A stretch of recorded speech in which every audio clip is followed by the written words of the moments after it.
Hey everyone, this is Charlie Shrem, and you're listening to Untold Stories. This is a show where we dive deep into the lives and personal histories of some of crypto's most influential leaders and find out how the crypto movement truly came to be. Let's dive in. This episode of Untold Stories is sponsored by Scott Offord, the creator of crypto mining. Scott's a broker of ASIC mining gear and helps people buy and sell their miners. He created a Bitcoin mining profitability calculator and an interactive ASIC hardware comparison chart that you can find at cryptomining.tools. It's the only free online tool for calculating profitability and days to ROI. That includes the impact of the Bitcoin block reward halving.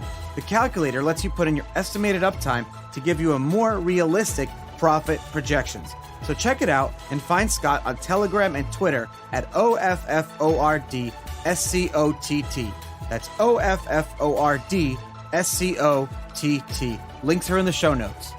This episode of Untold Stories is sponsored by Etoro, the smartest crypto trading platform and one of the largest in the world, with over $1 trillion in trading volume per year. U.S. customers can trade the most popular crypto assets with low and transparent fees. And if you're not ready to trade yet, practice building your crypto portfolio with the Etoro $100,000 virtual trading feature.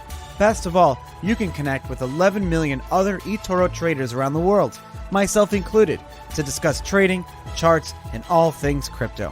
Create an account at etoro.com. Links in the show notes, and build your crypto portfolio the smart way. Untold Stories is powered by Blockworks Group, the only event and podcast production company I trust. For access to the premier digital asset conferences and in-depth podcast content, visit them at blockworksgroup.io. That's blockworksgroup.io. I promise you will not be disappointed. Throughout the course of the past decade, wow, it's been a decade in crypto. I can't believe it. Well, like 8 or 9 years. There have been a bunch of books and movies and a lot of articles and exposés written about my life. And, I kind of read them from from me looking out and to get that perspective. And a lot of the information is accurate or inaccurate or whatever. My next guest is I'm very excited about because she's my wife, of course, Courtney Shrem. And what's great about having her on the show today is we've been together from pretty much when I got into crypto in 2012, and she'll be able to give you that perspective from a female perspective, but also as being there with me during a lot of the major events of not just my life, but in crypto, and give you that better perspective of who some people are, how they built their startups and their companies, and really how the crypto movement truly came to be, not just from my perspective, but from someone else's. Courtney, thank you so much for coming on the show today. Thank you for having me. So, Court, what was your first foray into crypto, and tell us, like, honestly, what you thought of not the people yet, but just the whole concept of crypto in general? Well, I was introduced to crypto working at a nightclub called EVR in New York City. Basically, that was the first prominent bar/nightclub to accept cryptocurrency as payment. So I was a cocktail waitress there. And I was one of the first people to do the first transactions for Bitcoin to be accepted. Did you really understand what you were doing? Or was it just like no a joke? idea. I honestly just thought it was another payment system. I really didn't get the concept of how big this thing was So going to just like another form of payment processing. Yeah, And that was like a PayPal do you situation. remember around like what year was this? This was 2013 for me. And who was the one actually buying? What were they buying, and who and why were they doing it? Like, what was the whole point of it? What's the difference between credit card and Bitcoin? Well, the nice thing about I learned with Bitcoin is that you can't do chargebacks.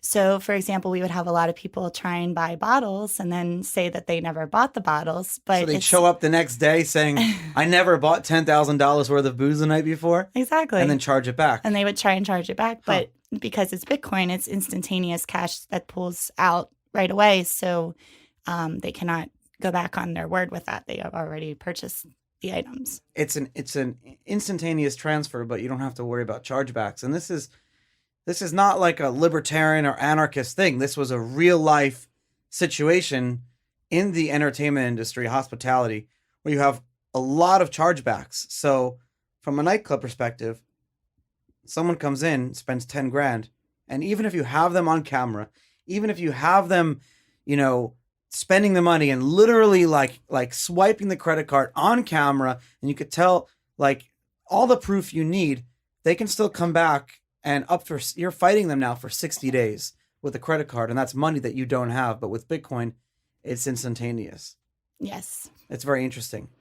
And tell us a little about yourself and where you grew up and how you ended up working in that nightclub. So I'm originally from York, Pennsylvania. I moved to New York City in 2001. Basically, I was a dancer, so I was signed with a dance agency for about 2 years, and then crossed into acting. So then I did a lot of on-camera commercial print work, modeling, acting, so forth. I've done a couple of feature films that you can check me out on IMDb. I've watched them. I know you have. And then, honestly, 2013, I ended up just pounding the pavement, looking for a job in the dead of winter, and this door that didn't even have a label on it happened to be EVR later on, and that's where my life has changed. And that was a crazy place because that nightclub was one of the first locations to accept Bitcoin for payment. And this was 2013. And it was partially owned by myself.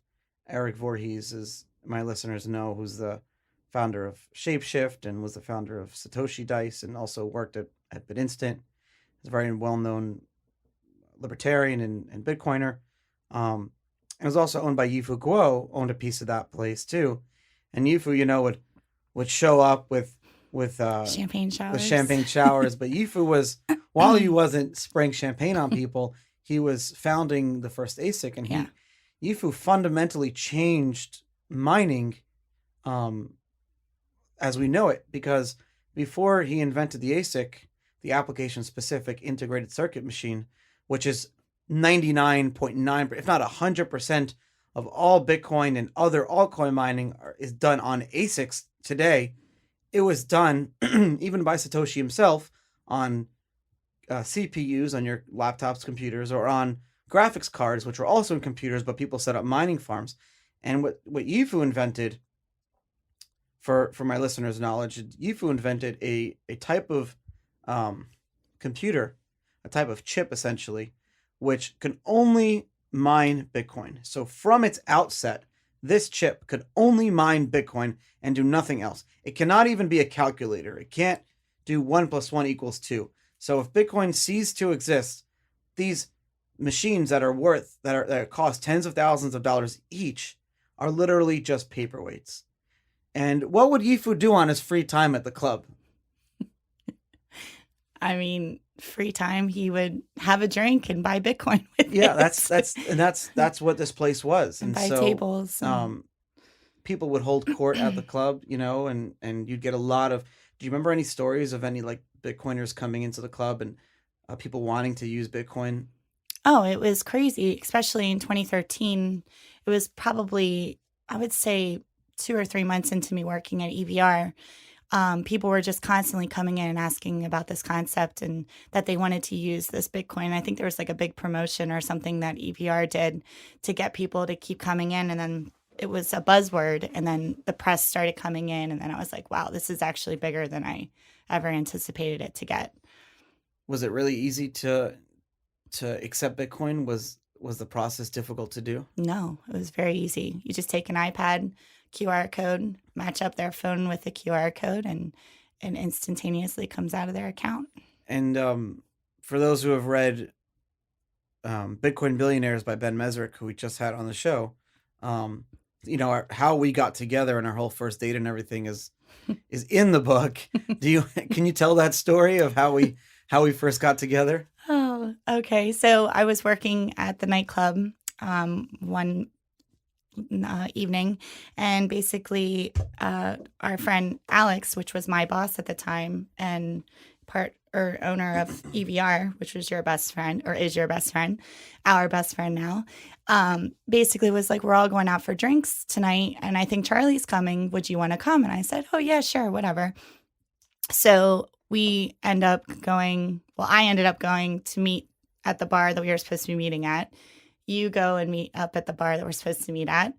And then no one else showed up. So we were. It was just us. It was just us. Before you tell the rest of the story, what was going on was I was driving home from work and Alex called me about all of us hanging out.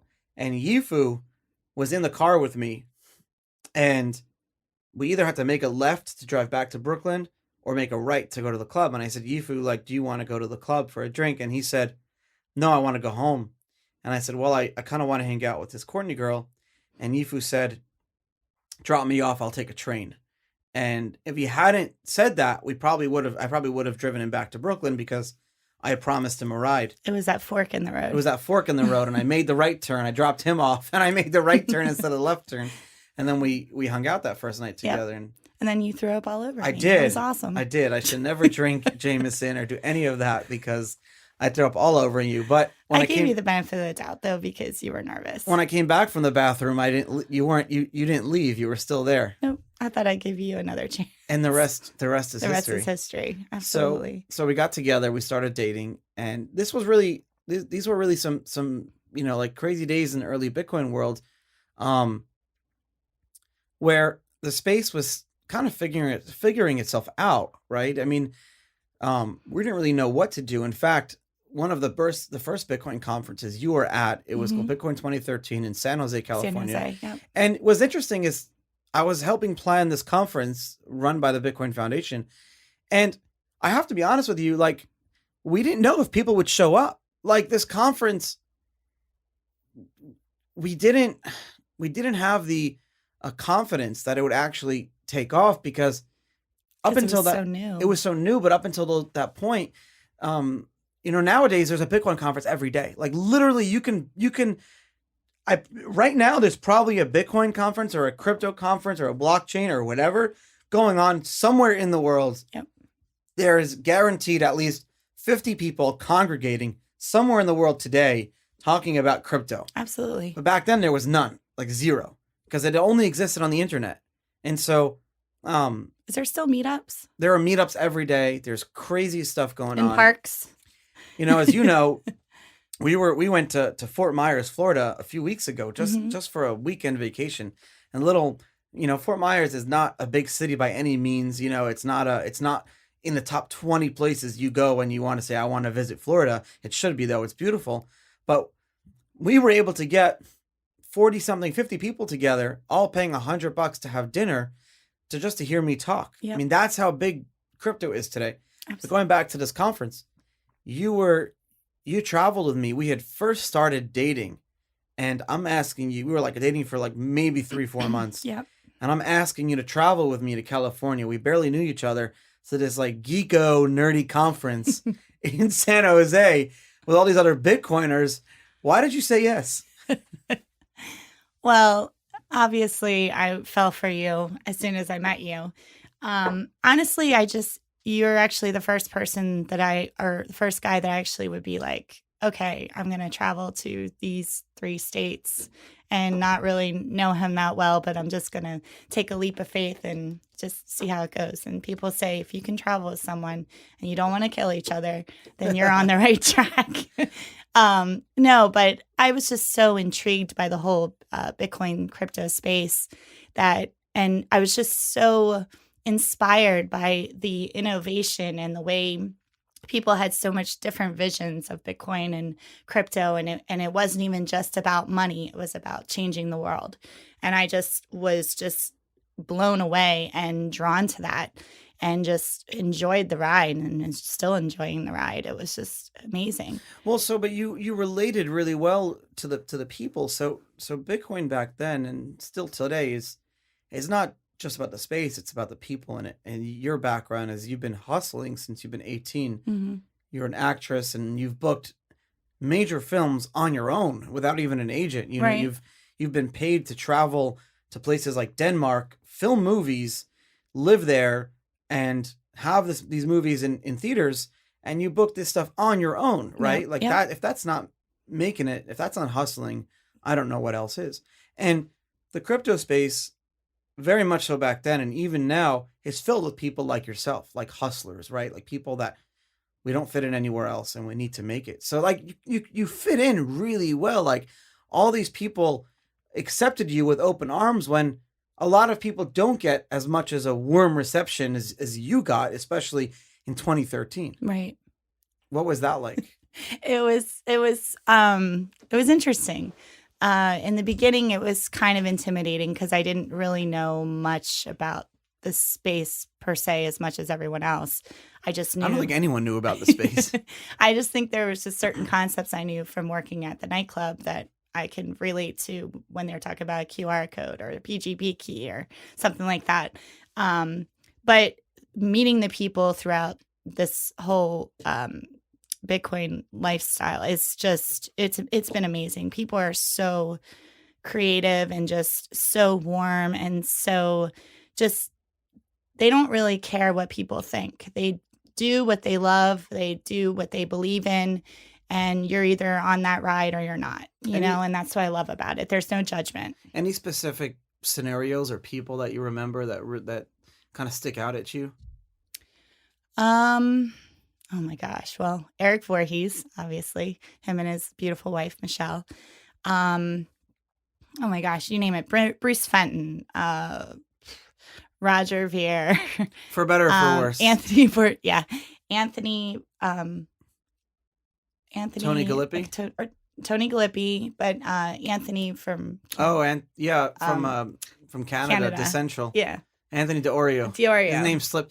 Anthony's a great character too. We spent time with him in Argentina before and I remember, and one of a big regret is, so we're sitting in Argentina. It was me, you, and him sitting in Argentina, and he was pitching me this concept of Ethereum, and I was like, oh, I'm just all Bitcoin for life. Like, I don't know what this Ethereum crap thing is, and I had an opportunity to get in at the Ethereum token sale, and I bought a little bit, but not as much as I wish I did. So that taught me a valid lesson of like keeping my ears open and actually listening to people, even though if I don't agree with them. Right. Brandon Goldman. Oh my gosh, you're just putting me on the spot. I need to write these down because these are some great people I need to get on the show later. So I'm gonna write this down.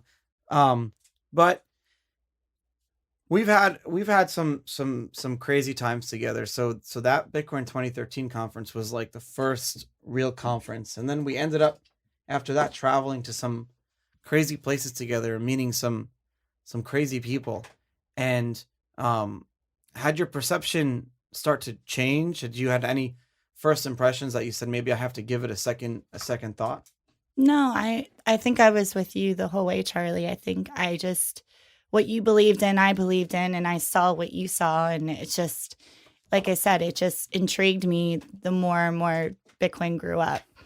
And it did grow up. Mm-hmm. Like I felt like when we first started dating, Bitcoin was maybe going through its, like, I don't know, early high school years, trying to figure itself out. I wouldn't even put it at that. I would say like still elementary school. And now Bitcoin or crypto in general is probably in college now. It's still figuring itself out.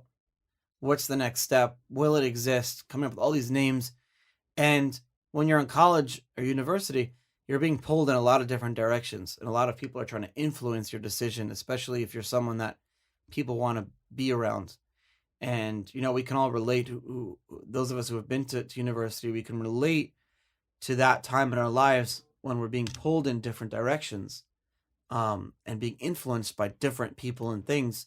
That's where crypto is at this point. It's trying to be influenced by outsiders. Mm-hmm. And we have to be very careful with that because we don't want to lose the impurities, and we don't want to forget why we're actually here and what started this all. And that's one of the reasons I decided to do this show, because I wanted to remind people where we came from. And you're a very integral part of that. And I wanted to remind people where we came from and why we're here. Because really, in order to understand where we're going and to have direction, even Gandhi said it, you need to remember where you came from. the one sad part about the space is that, in the beginning, everybody was so excited and, so determined to, change different things that are going on in society. But a lot of people had the money go to their head. And I feel like a lot of people were in it for the wrong reasons. And I'd like to see that kind of turn around and, go against itself and go back to when people were excited and happy and, not going into the drugs, not doing, you know what I mean? Like it was just. Yes, I know exactly what you mean. A lot of our friends succumbed to that problem with drugs. We've lost a few great people along the way, like Jake, may he rest in peace, wonderful guy. We've lost people, and it's a shame because it happens. And a lot of people change their whole attitudes towards, with money and things like that.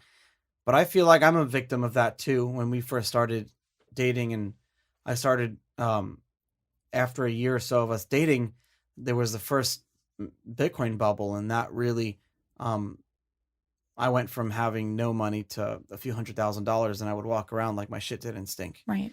And so definitely we rose together very high, but then, everyone knows about the crazy crash that we dealt with. And you were with me when I got arrested. Yes, I was. We were together. So JFK everyone. Airport. Yeah. What happened that day?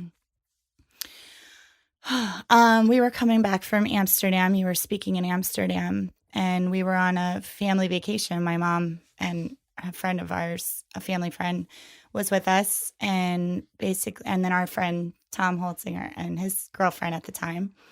And when we were coming back, we were in the airport, and all I remember is that we were at customs, and they were looking at our passports and looking at us and like saying, welcome back, blah, blah, blah.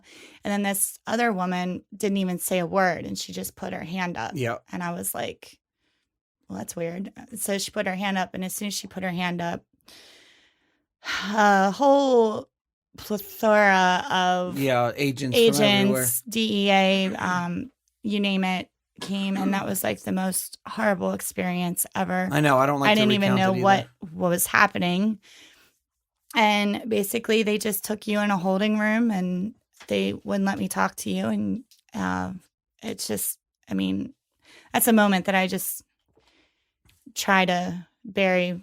Yeah. We don't like talking about it. But we rose from it. And, we did, and we've really come a long way, and. You learn from your mistakes, and, I think going through that with you too, I learned my mistakes too, as far as which were what? The partying, and like just, it was a whole different perspective of life when you weren't, at your sabbatical. but then, so when you, quit smoking and you quit drinking. Well, I didn't quit drinking, but I quit smoking. You quit partying. I quit partying. And because when you were going through that situation, I was going through my situation at home, waiting for you to come back home. So you moved back home. I did. And when I went into prison, you left New York too and moved in back with your mom. Yeah. So because that prison was only like an hour and a half drive, and we wanted to be close to each other. I mean, and plus my grandmother was very sick, and she moved in with my mom, so I chose to go back and help my mom take care of grandma. You took a sabbatical from your own career, which was doing very well at that point, being an actress and now voiceover artist. But you actually booked a national commercial while living in Pennsylvania, which was great. I felt good about that because I was living with the guilt of that you had taken a break from your career. Right. And everyone knows how hard it is once you take a break from a career. But I'll always love you for that. I love you too. You moved home, and we were able to see each other, twice a month, which was a lot because most people, you don't get to choose what prisons you go to. And so a lot of the inmates I was in with had their family in places states away. And, it's obviously very expensive to travel twice a month and leave your jobs and your kids and everything to visit your loved ones. So I had friends who hadn't seen their families in months, and we were able to see each other. And I was very grateful for that. When I was in prison, I didn't have a lot of communication other than talking to you every day. And then some people write me letters, which I would read some of them to you and everything. But even my email was very limited. I could only email like 10 people, and these were And we could pre-selected talk people. like 2 to 3 minutes Yeah, per we only had 10 minutes a day. 10 minutes a day. But from what you told me, I had a lot of support from people on the outside, and people had Absolutely. reached out to you. Absolutely. What type of stuff went on while I was in prison? As a mining equipment broker, Scott Offord wants to make sure his clients are well informed and making data-backed business decisions. Scott created the only free online tool for calculating profitability and days to ROI for miners. It's a better way to compare the efficiency of various models of ASIC miners and to see how the price of the miner and the efficiency impacts your mining profitability. So, check it out at cryptomining.tools and find Scott on Telegram and Twitter at OFFORDSCOTT. That's OFFORDSCOTT. Etoro is crypto trading made easy. It's one of the largest and smartest trading platforms in the world with low and transparent fees. Join myself and 11 million other traders and create an account today at etoro.com. Links in the show notes, and build your crypto portfolio the smart way. What type of stuff went on while I was in prison? Well, I do remember the Bitcoin being at the 230 mark, and It was at its lowest point. It was the lowest point. The ultimate hold. I was like, Charlie, it's at 230. This is a great point right now. You know, it's going up. It's going up. But I don't know. I think, like you said, you had a huge support system and you didn't even realize it. And I do remember you saying to me on numerous occasions that you were afraid that you were going to be forgotten. And I told you. That was the biggest fear I had. I know. And I told you, mark my words, you will not be forgotten. You've changed a lot of lives. You're still changing lives. I mean, look at where you are today. You know, look where we are. And I just can't express how proud I am of you. And just, you inspire me every day because of where you've been and where you are today. I think, to be honest, though, thank you. But I think more, to be honest, I think our listeners are going to be more inspired by you than they are going to be inspired by me. Because it's one thing to be out there and blindly following your vision, but it's another thing to be the wife of someone who's blindly following a vision. Right. Or to be a girlfriend at the time. Right. You know, we didn't get married until 2 years ago. And, you know, people give credit to Gandhi. You know, he's I look up to him a lot, but not enough people give credit to Gandhi's wife. Right. Or, you know, behind every great man is a great woman. Behind every great woman is a great man. And that's very important for us to recognize because we were like the blind leading the blind in a way. But that should be inspiring for people. And let's just say, like, in the beginning, I just thought it was a payment system. And then, you know, starting to date you, and then, you know, as our life together just kept progressing and I kept seeing more and more of the crypto space and what it does for people, it just made me have that vision as well. And it's not just about a payment system. I see a lot more now. What is it? I mean, like, basically just look at the nonprofit place, like people that don't have a payment system in all these third world countries, you know, they're able to send money to their families because they don't have a bank. Yeah, the fees are crazy right now. And the fees are crazy. Home. So it's just little things like that. And Tony Gillespie's sister, BitGive. I mean, look what they're doing. It's just all these different things, and it's just really inspiring to watch. Yeah.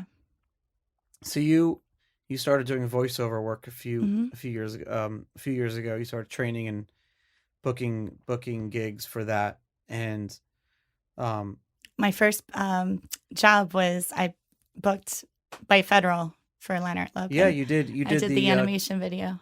And voiceover work is a little bit harder because with acting on camera, it's a lot a bit harder. Acting on camera, you can convey emotion using your face, facial expressions, your body expressions, your voice and everything. But with voiceover work, you have to convey a message and emotion just through voice. Yep. And, you know, we're talking on a podcast right now. They can't see us, but they can hear us. Right. And I hope I do a good enough job to convey this stuff. But what was that like transitioning from not that you've left on camera work, but you realize that you're actually pretty damn good at voiceover work, and you kind of fell into it accidentally. Yeah, I got into it. I was actually studying at Florida Studio Theater here in Sarasota, and I just, just thought I'd just get my feet wet and just try this 8-week course of voiceover studying with John Burr from Voiceover Dynamics, and I ended up really loving it. And when we got married, I got an email from John Burr personally saying, I saw a lot of potential in you. Would you like to study, individually? And I was like, sure, why not? Whatever. But mark my words, I almost walked out because it is so frustratingly hard. It is not easy. And it's just something, I'm not a quitter. So I literally didn't walk away, and I ended up progressing very fast. And You have a very good voice on the audio. thank you. I can hear it now. I close Thanks, my eyes. babe. I'm listening. So yeah, and I like voiceover because you get to play, and there's no judgment because they can't see you, as far as like if you're playing like a children's voice, or you're playing, you know, sultry, whatever it is, they can't see what you look like. So you can sound completely different than what you actually portray on camera. How can people find you and book you if they wanted to? You can find me on bookcourtney.com, which is my website. BOOKCOURTNEY.com. Bookcourtney.com.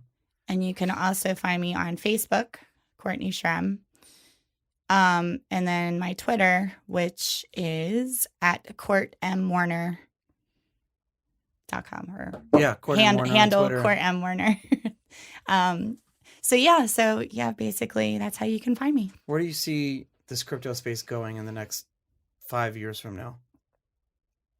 I don't see Bitcoin dying. I think there's too many people involved and too many people that are true believers in it, that I think it's not going to be the prominent type of payment system, but I think it will be alternate. I think it will be another alternative. Well, we talked, and this is a general theme on the show, is that us versus them, and the old space versus the new space, and for better or for worse, it's changed. I think it's changed for the better, but definitely miss the old camaraderie that it has, that it had. It's still there. We've had guests like Marshall Long on the show who talked about this, and we had Mo Levine. Mo Levine runs the Great guy. Mo runs the excuse me. Mo had run. Thank you. Mo had started one of the first Bitcoin conferences around the time of Bitcoin 2013. He actually started his first conference a few months later after that. But his conference every year, Bitcoin Miami, is the conference where everyone goes. And no matter who you are, where you are in the world or the space, we all kind of reconnect to reconvene at Bitcoin Miami in January. And so I don't even know what we're doing this January, but more than likely we're going to be going to Bitcoin Miami, and we go every year, except we missed one year because that was actually a few days after I was arrested. And Mo told the story of him getting on stage. When he played that joke. No, he told the true story, and then the joke after, but he told the story on another show. Yeah. How he had to go on stage and be like, I don't know where Charlie is. And then a year later, we were actually at the conference, Mo got on stage, and he's like, I don't know where Charlie is. And everyone was like, what? Again? And I was like, no, I'm here, everyone. But he told that story. Yeah. And that's a great conference that we love, and we've had some fun times at those events. I do want to say, don't anyone take offense if I couldn't name everyone that was in the space. I was just put on the spot there. Well, on that note, have you seen a change in the type of people that show up to these events? Because you've traveled to dozens of these conferences now. What type of changes do you see that there were before and versus what there is now? I'm seeing a lot more venture capitalists in the game, which is actually kind of refreshing, but at the same time, we don't want them taking over either. But I think when people see those types of people in the space, I think a lot more people grow respect because it's more of a legitimate in their eyes, which we know it is legitimate, but you know what I'm saying? Yeah. It's one of the things that the crypto space lacked early on was that legitimacy. You get laughed out of every investor office. You couldn't raise any money. And then in the early crypto conferences, there were no venture capitalists. There were no investors. There were no like big banks or anyone represented like that. It was just a bunch of geeks, you know? And that's definitely changed a lot. And, you know, even like the dress code. One of the things Mo talked about was he wanted to make his conferences like where you can wear shorts and flip-flop. And I still wear shorts and flip-flops to all the conferences, you know, because I can. But what Mo talked about on our episode here of Untold Stories was that he tries so hard to make sure people feel comfortable wearing whatever they want, but the dress code has changed. Like now you look out in one of his conferences and it's like people in suits and people wearing shoes and there are still a lot of people wearing flip-flops and sandals and stuff like that and t-shirts, but it's definitely changed a lot. Yeah, definitely. It's interesting because in the beginning it was more of a social experiment, which pretty much I think it's not as social anymore because it's more, unfortunately, people are more money driven with it, where I'd like to see more of a social aspect come out of it again. What can we do? I mean, because you need that. That's so that social camaraderie is what drives people. You know, you could just be driven by money to an extent. Well, look at Jason King with, you know, his whole foundation. Like he runs across America to raise money every year. Exactly. But it's for the homeless, you know, and look at the homeless being fed because of Bitcoin. That's awesome. I mean, that's a social experiment right there. Yeah, this whole thing is a social experiment, but you can be driven by the wanting to earn money just to an extent, but really we're driven more by social validation reasons than we are for money. And I feel like that's why we care about how many Facebook likes we have or how many Twitter retweets we have, because at the end of the day, validation. We want social validation from our other human beings. Yeah. And so that social camaraderie or that friendship and that wanting to make the world a better place is really what brought Bitcoin and crypto to a point, you know, and up until like 2015. I think 2015, that bear market, or 2016 was like such a pivotal point, because when Bitcoin started going to 20,000 from 500, you know, around 2016, it's recent. Yeah. That really was a pivotal moment, because during that bear market of 2014 to 2016, you lost a lot of early people, but you also weeded out a lot of people. And then the newer wave of people that came in were driven more for like capitalistic reasons, and that's okay, than they were for social reasons. Right. And you saw that change. Yeah. We've lost friends, but not just by death and stuff like that. We've lost friends just because they've gotten burnt out and left the space. Yeah. We've had some of those people on the show, but some of those people don't even want to come on the show just because they're completely burnt out. Yeah. Have you seen more females enter the space? Oh, absolutely. I remember in 2013 in San Jose, there was barely any females. You were the only one, really, basically. I felt like I was the only one, except for, you know, the news reporters. Yes. Those were the only ones. No, but honestly, that was actually really refreshing to see, too, as the years gone by, that there was more and more females in the space. And that's a great byproduct of this now, because you want to have more of an inclusive, but it's not just females. It's right. You see more Asian people coming to American conferences. You see more Russians. You see more, you know, more people are more open in terms of who they are. You know, in crypto, you're not afraid to be who you are. You know what I mean? Like, it doesn't matter your race or your religion or your sexual preference or what gender you decide to what's the word I'm looking for? Whatever gender you decide to say you are, not say you are. What's the? I can't remember the word. That labels you? You could choose your own labels, okay. Basically. You could be whoever you want to be now. Right. And that inclusion has gotten better. Okay, so that's one thing that in the world has gotten worse, I feel like, but in the crypto space, the inclusion has gotten better, and that's such a great byproduct. That's something great to see, right? Absolutely.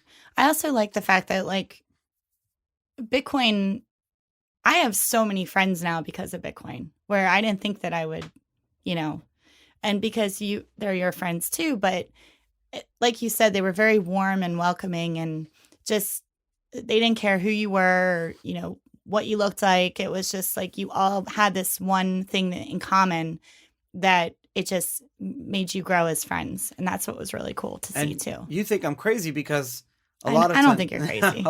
Like even coming up, we have people coming and staying at our house for like 1 or 2 nights. So we have Dr. Peter McCormick is going to be coming and staying with us for a night or two, just him. Then you have Ian Bellina yep. and his whole group of 4 people. But I mean, they're getting an Airbnb because it's a lot of people. They're coming to visit too. Right. And Ian, we've met before, but like, Dr. McCormick, we have no idea who this guy is. We've never even met him. Hopefully he's not like a serial killer or whatever. He's staying at our house. No, he's not. He's a great guy and everyone loves him. And he runs another podcast called whatbitcoindid.com. Our listeners can check it out. But how many people have we had that have come stayed at our house that we have no idea who they are? Yeah. Like husband and wife that just randomly show up from Russia. And then they end up being really cool. And we end up Victor from Trust Wallet, right? Mm-hmm. Another great person. Him and his wife came down and stayed at our place for a night. We've had Constantine from Atomic Wallet and Changely stayed with us.